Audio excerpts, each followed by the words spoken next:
राधे राधे सभी को। आशा करती हूँ कि आप सभी ठीक होंगे। तो शुरू करते हैं आज की अपनी स्टोरी। आज की मेरी स्टोरी मेरे बचपन से रिलेटेड है। जब मैं छोटी थी, शायद 4th या 5th क्लास में थी, तो जिस स्कूल में मैं पढ़ती थी उसके कोने पर एक पीपल का पेड़ था।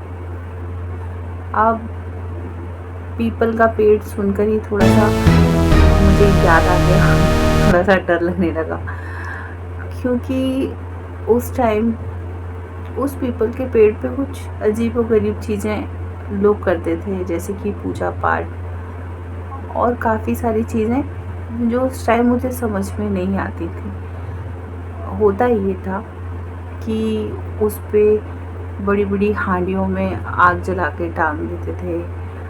वहाँ पर बैठकर लोग मुंडन कराते थे और काफ़ी सारी चीज़ें होती थी ऐसी जिनको देखकर डर लगता था।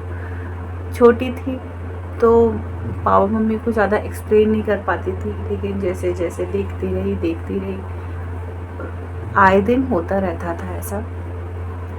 एक बार पापा स्कूल छोड़ने के लिए जा रहे थे, तो मैंने देखा कुछ लोग आए वहाँ पर पेड़ के ऊपर मटकी टांग रहे थे।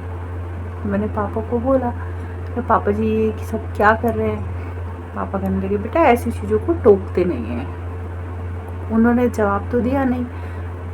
मैंने कहा ठीक है। फिर हम अपना रोज़ का आना जाना करते रहे। कभी कभी होता रहता था वहाँ पर ऐसा। रास्ता भी एक ही था स्कूल आने जाने का। सोचा कि रास्ता बदल दूँ, लेकिन एक ही रास्ता था, तो हम उसी रास्ते आया जाया करते थे। साथ में 1-2 फ्रेंड्स थी और वो लोग वहीं के थे रहने वाले।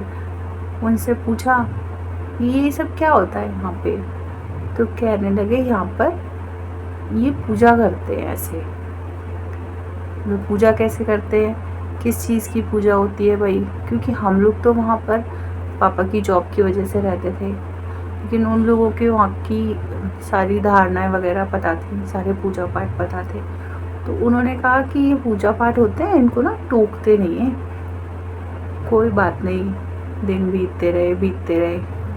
ये सारी चीज़ें मेरे मन में घर कर गई। मुझे थोड़ा सा डर फील होने लगा कि ऐसा क्यों होता है, क्योंकि सही आंसर नहीं मिल रहा था। धीरे धीरे इतना ज़्यादा टेंशन हो गया कि मैं बीमार हो गई तो स्कूल जाना बंद हो गया। बहुत दिन हो गए बीमार हुए। तो हमारे स्कूल में मार साहब थे। उस टाइम सर नहीं कहते थे, मार साहब बोलते थे। वो सभी बच्चों से बहुत प्यार करते थे। उन्होंने सोचा होगा कि बच्चा बहुत दिनों से स्कूल नहीं आ रहा है, तो चलो एक बार खैर खबर लेते हैं। 1-2 बारी पापा को रास्ते में मिले थे, तो पापा जी से पूछा था। लड़की या बेटा नहीं बोलते थे, मौड़ी बोलते कि मौड़ी क्यों नहीं आ रही है स्कूल। तो पापा ने बोला उसकी तबीयत ठीक नहीं है, मार साहब आ जाएगी कुछ दिनों में। कोई बात नहीं, दिन बीतते रहे। जब ज़्यादा दिन हो गए तो मार साहब ने सोचा होगा कि चलो पूछ कर आते हैं। वो हमारे घर आए तो उन्होंने देखा कि बहुत ज़्यादा तबीयत ख़राब हो रही है। उन्होंने कहा क्या हो गया बेटा, बताओ क्या बात हो गई? मैंने फिर उनको बोला, मैंने कहा जब मैं आती हूँ स्कूल तो उस पेड़ को देख के ना मार साहब मुझे डर लगता है। तो उन्होंने कहा कि ऐसे डरने की कोई बात नहीं है बेटा, वो तो पेड़ है, ये तो सारी पुरानी चीज़ें हैं, चली आ रही हैं, लोग पूजा पाठ करते हैं, इसमें डरने की क्या बात है? पापा छोड़ने जाते हैं, कोई ना कोई लेके आ जाता है, इसमें डरने की तो कोई बात है नहीं।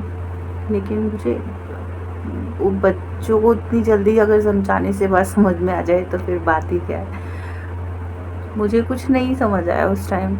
मुझे डर लग रहा था तो लग ही रहा था बस। उन्होंने काफ़ी कुछ बताया फिर कि यहाँ पर पहले मुक्ति धाम था, जो वो तो शहर से दूर शिफ्ट हो चुका है, लेकिन ये जो सारी क्रियाएं हैं ये यहीं होती हैं। उस टाइम मुझे समझ नहीं आया, लेकिन हाँ वो पापा और मम्मी को ये बताकर समझाने लगे कि ऐसा है।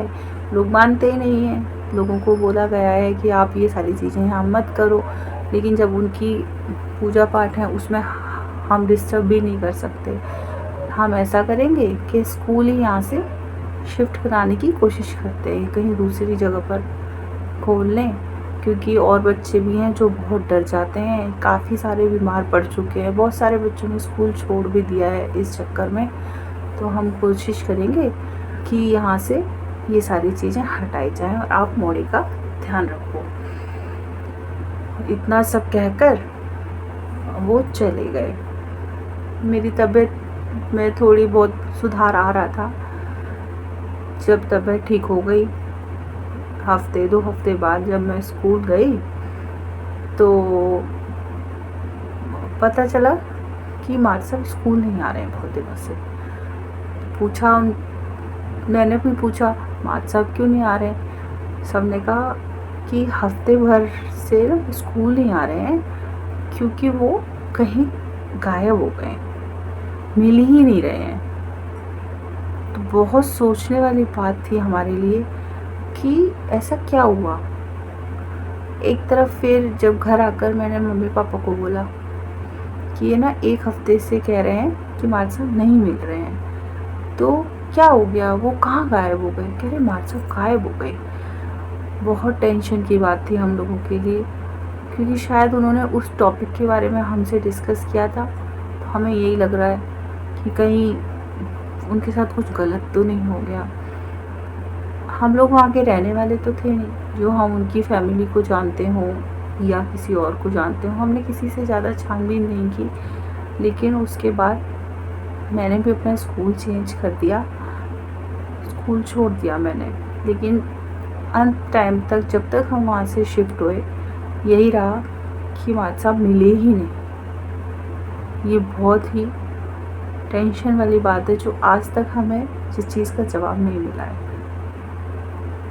ये थी एक मेरी लाइफ की स्टोरी। आशा करती हूँ कि आपको अच्छी लगी होगी।